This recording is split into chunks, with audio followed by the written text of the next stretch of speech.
I completely agree on the need for that shared direction, a shared interest in tackling this existential challenge together. But I think intellectually we all understand that, but on a day-to-day foreign policy thinking and diplomatic practice, the short-term interest gets in the way, the short-term national interest. You mentioned India and China. We had the Indian foreign minister here just 2 weeks ago, and he exuded a great deal of confidence about India's rise. I think India is growing at 8% annually. Think of India growing at 8% for decades to come, and think how you're going to deal with that India. Right? Yeah, I noticed that the Asia Society only likes Indians. Jai Shankar is Indian, I'm Indian. No, they're only Indians here. No, you should invite some Chinese also. We welcome all Asian leaders. I'm kidding. No. But so we asked him about India-China relations. Yeah. China is not doing so well these days. It's a bit of an economic downturn that seems hard to overcome. But India-China relations is difficult, and how the two sides manage this will be a definitive influence on the rest of Asia, and the world perhaps. So how do you see that unfolding? How do you advise the two sides to manage this relationship? Well, the way I describe it, I say that relations between China and India, they're not bad. They're very bad. No, seriously, I'm very, very worried. If there's one big thing that I worry about the future of Asia and about the future of the Asian century, is how these two Asian giants will get on, China and India. And actually, for most of the time, they were able to get along reasonably well. And indeed, when Prime Minister Modi came into office in 2014, I think, he had much longer meetings with President Xi Jinping than any other Indian leader had. And then, unfortunately, we had a very bad incident in Galwan in June 2020, where both Chinese and Indian soldiers lost their lives in a clash. And since then, relations have gone down. And I'm sure, as Foreign Minister Jai Shankar hinted, relations are in a very difficult phase. So, but at the same time, if China and India look at it logically, they both have tremendous growth potential. You're right in saying that Chinese economy is facing some short-term challenges, but I can assure you 10 years from now, the Chinese economy will be much, much bigger than what it is today. And 10 years from now, the Indian economy will be much, much bigger than it is today. And a former Prime Minister of India, Manmohan Singh, once said very wisely, he said the sky is big enough for both China and India to grow together. So, and I think that's the case. It's a question of both of them having to achieve a new modus vivendi with each other. And I think it can be done. We'll have to go back to the old-fashioned diplomacy of 2,000 years ago, where you compromise and you can work things out. And what about ASEAN in that mix? Well, I think ASEAN is the most underrated organization in the world. It has performed absolute miracles, okay? It has taken the most diverse region of planet Earth, Southeast Asia. By the way, just take a mental tour, all of you, to Latin America, to Africa, to Europe, to Central Asia. Go any part of the world, you'll never find the kind of diversity as you do in Southeast Asia, where out of 700 million people, you have 250 million Muslims, 150 million Christians, 150 million Buddhists, Mahayana Buddhists, Hinayana Buddhists, you have Taoists, you have Confucianists, you have Hindus, and you have lots of communists also in Southeast Asia. 100 million of them. So, we have everything in Southeast Asia. It's the most diverse region. If there was one region of the world that was destined for war, it's Southeast Asia, right? And British historians call it the Balkans of Asia.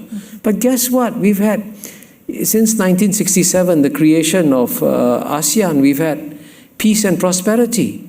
And ASEAN's economy has grown spectacularly. In the year 2000, Japan's economy was 8 times bigger than ASEAN. Now it's 1.3 times bigger than ASEAN. And by 2030, ASEAN is bigger than Japan. So this is a remarkable region. At the same time, to answer your broader question, ASEAN is playing also an important role of bringing other powers to come and talk to each other under the ASEAN umbrella. So you notice that the annual ASEAN meetings, which I think you attended, as you know them quite well, Kekwa. You notice how when the ASEAN countries meet, they invite everybody, and everybody comes. And that's amazing. No other region attracts so many foreign participants as ASEAN meetings do. So it shows you the convening power that ASEAN has. And the first way, by the way, the first lesson in diplomacy is that you got to talk to each other. Nowadays, there's still many countries where the heads of state can't talk to each other. Whereas if you come to an ASEAN meeting, everybody talks to each other. That's what ASEAN does. So this notion of ASEAN centrality, the first I came across it was almost the same time when this notion of the Indo-Pacific replacing the Asia-Pacific as a geographical framing of the order came about. And I think it was, in fact, Prime Minister Modi who said ASEAN centrality, the centrality of ASEAN in the Indo-Pacific. I first heard it from him, and then it became ASEAN's own term as it's spelled out as Indo-Pacific outlook. Is that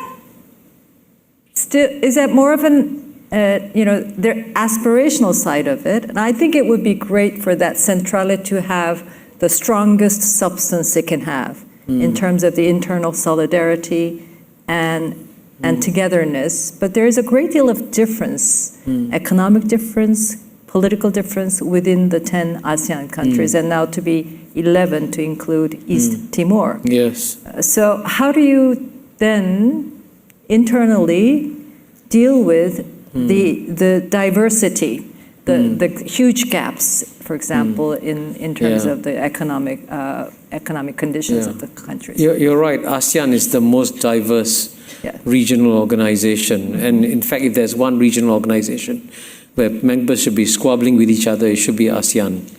But what's remarkable, there is very little squabbling within ASEAN. And I know I wrote a book called The ASEAN Miracle. And one thing, we still don't fully understand why ASEAN is successful, by the way. But one fundamental reason could be because of Indonesia. Because traditionally, most regional organizations fail because the largest member state tries to control the other states. I mean, it happens in the Organization of American States, OAS, which is dysfunctional, Whereas Indonesia, as the largest member state of ASEAN, hasn't tried to dominate ASEAN. But more importantly, within Indonesia, the most populous people are the Javanese. And the Javanese have this concept of musyawarah and mufakat, which means consultation and consensus. That you don't fight each other. You consult each other, you talk to each other, and you reach a consensus. And somehow or other, the Indonesians have planted the DNA of musyawarah and mufakat into ASEAN. So there's consultation and consensus within ASEAN. And ASEAN is a very loose organization. The reason why you had Brexit in the European Union is that the Europeans have a rule: you're either in or you're out. So you've got to abide by all the EU regulations, or you use it. Whereas in the case of ASEAN, we are a bit more flexible. We say, if you're not happy, take a vacation. Come back.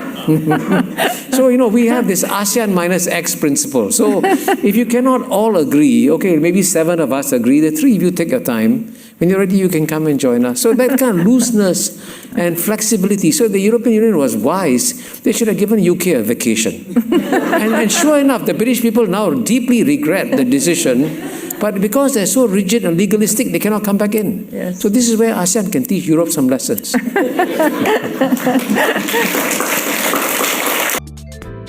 偷偷告诉大家，我最近发现了新法宝 Royal Face 逆时奇迹系列，它有活肤露、全效精华，还有精华霜。尤其我皮肤比较偏干，所以我非常的注重保湿。保湿做得好，肌肤自然烹饪。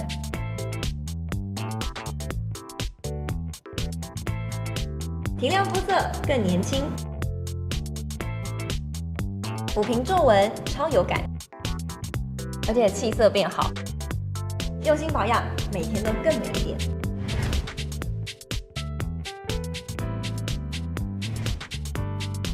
美吧。